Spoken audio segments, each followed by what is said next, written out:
ना सर पर था हिजाब, ना करना था सजदा, फिर भी स्मृति ईरानी पहुंच गई मदीना। मोदी की मंत्री की तस्वीरें देखकर हैरत में दुनिया ऐसा रिकॉर्ड बना दिया। स्मृति ईरानी ने किया ऐसा काम, सऊदी के साथ साथ दुनिया भी करने लगी सलाम। जहां लोग करते हैं सजदा, वहां जाकर स्मृति ईरानी ने ऐसा क्या किया।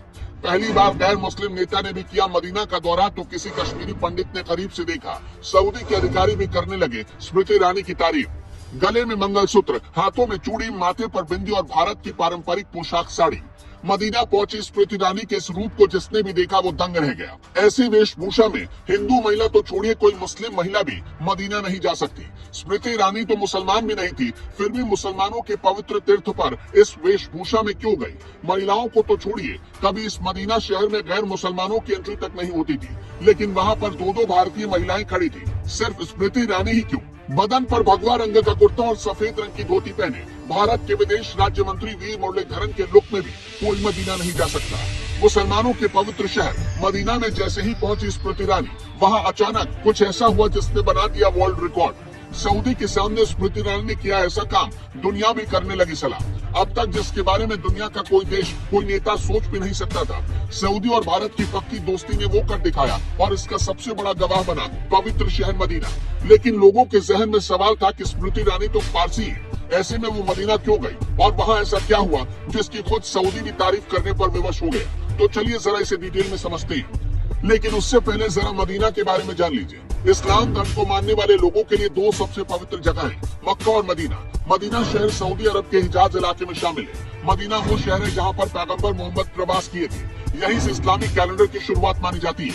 मदीना में भी कुछ खास जगह है और यहाँ जाने वाला हर इंसान इनके पास जरूर जाता है। मस्जिद की दीवार, उहद पर्वत और कूबा मस्जिद। स्मृति ईरानी भी अल मस्जिद अल नबवी के बाहरी दीवारों के पास तक गए। इसके बाद उहद पर्वत को देखने गए। उन्होंने कूबा मस्जिद को भी देखा। उहद पर्वत के पास भयानक लड़ाई हुई थी और कई इस्लामिक शहीदों का कब्र यहीं पर है।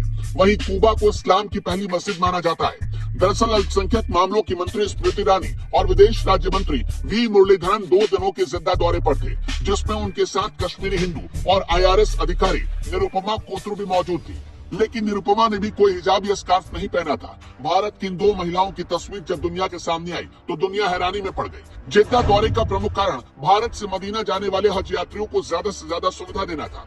इसके लिए सऊदी सरकार के साथ भारत की सरकार ने बायलैटरल एग्रीमेंट साइन किया है। इस एग्रीमेंट के मुताबिक 2024 में हज यात्रियों के लिए भारत से 1,75,025 तीर्थ यात्रियों का कोटा तय किया गया। इनमें से 1,40,020 सीटें हज समिति के लिए आरक्षित की गई, जबकि 35,005 सीटें हज ग्रुप ऑपरेटर के लिए आवंटित की गई। इसके साथ ही भारत सरकार ने एक डिजिटल इनिशिएटिव भी शुरू किया, जिससे भारतीय हज यात्रियों को सभी जरूरी सूचनाएं मिल सकेंगी। सऊदी आने वाली महिलाओं के लिए हिजाब बहुत जरूरी होता है और इसके लिए सऊदी में बहुत सख्त नियम कानून है। लेकिन स्मृति ईरानी और निरुपमा कोतरू ने एक नया इतिहास लिखा है। भारत की ऐसी पहली अल्पसंख्यक मंत्री बनी स्मृति ईरानी, जिन्होंने मुसलमान भाइयों के लिए सीधा मदीना जाकर उनको मिलने वाली सुविधाओं का जायजा लिया। इसे भारतीय कूटनीति की बहुत बड़ी जीत माना जा रहा। गौरतलब है कि सऊदी अरब के प्रिंस ने मदीना शहर को गैर मुसलमानों के लिए साल 2021 में खोला था।